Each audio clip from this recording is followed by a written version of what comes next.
You can make improvements and go back and not place as well. I've seen that happen in many bodybuilders.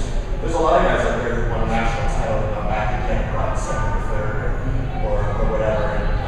And it does destroy a lot of people. It makes it's too much to take for a lot of people. But like I said, the stage has always been where I express myself as a competitor, but the gym is where I express myself as an athlete. So, what happens on stage, what happens in the shows is one thing, but I still want to train.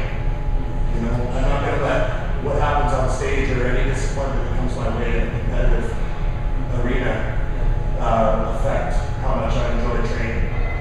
It's like two separate things for me. Maybe I didn't realize they were separate, but the last year I had a lot of reflecting on that. Last year was an incredible disappointment.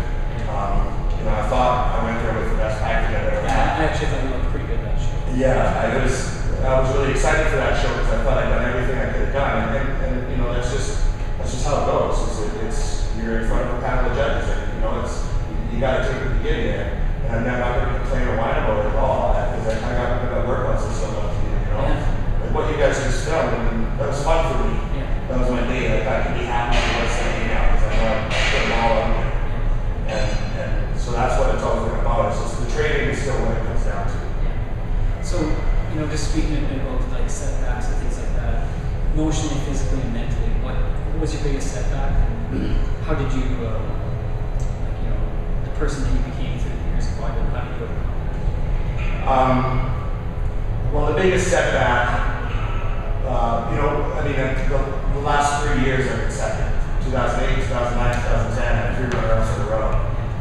And that's after a win. So I had a win and then 3 runner-ups. So, I definitely took a bit of a beating in a way. But I just, kept, overcoming it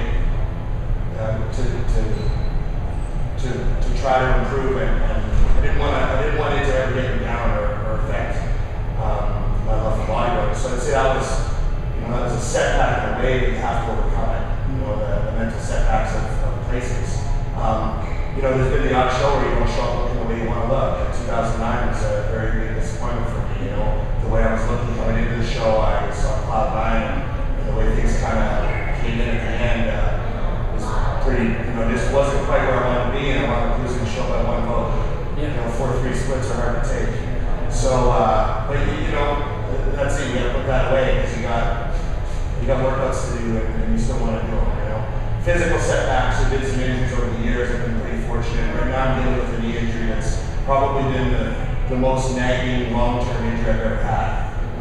But I'm going to overcome it. That's one of the challenges of doing this is to find a way. So, my knee's getting better. I'm not training 100% on the leg yet, but I get a whole year off. I have no rush, so I can relax and just let it rest. And who knows, I might take that year off too to make more improvements. So it's kind of nice that I'm not tied to the show right now. I can. So it's there for you. Yeah, I can let my body do its thing.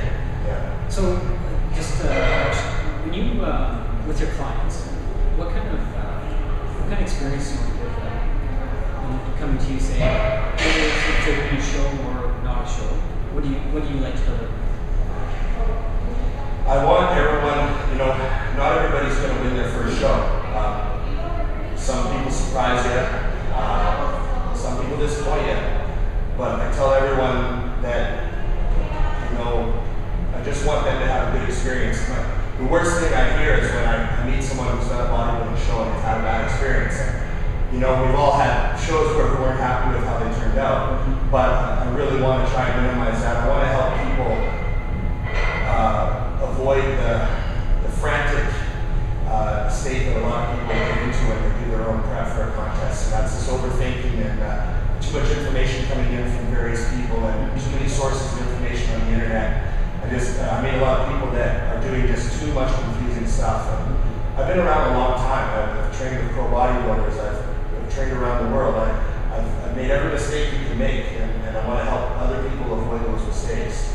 I can't guarantee anybody a win or that they're going to be 250 pounds worth on stage, but I can get them to where they're going to go with as few mistakes as possible, and try to make the experience positive for them.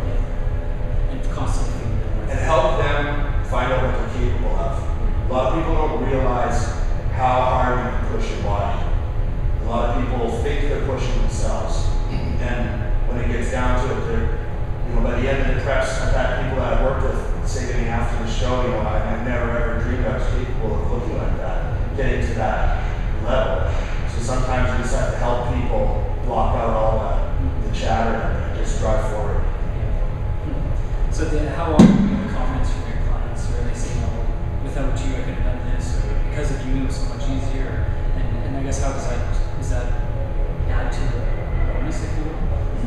Yeah, that's the best reward you can get from working with somebody is to have them actually legitimately be very thankful for the help. I provide a service, so I'm compensated for my time. But when somebody has an experience that changes them or changes how they do themselves or what have you, that's always an incredible experience.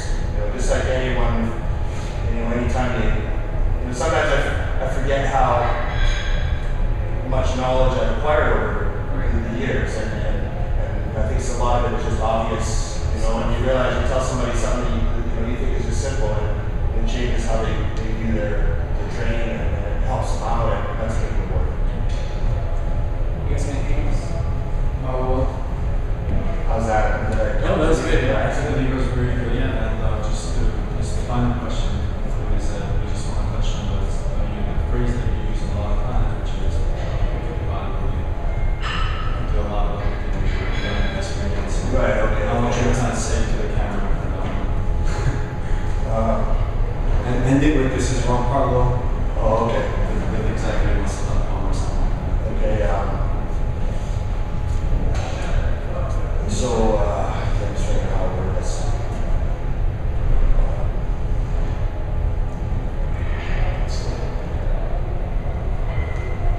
I truly believe that the bodybuilding lifestyle, because of how much time it encompasses and how deep it goes into your day, if you can do a bodybuilding show, if you can commit yourself to a bodybuilding lifestyle, that same level of commitment, dedication, and energy can lead you to do anything that you want to do. If you can do a bodybuilding show, you can literally do anything. It's like doing a heavy semester of school, or an incredible 5-month stretch of business, or anything like that, where your entire world is focused on one thing, and you can take that focus and apply it to anything in life and excel. I truly believe that. I want to thank Executive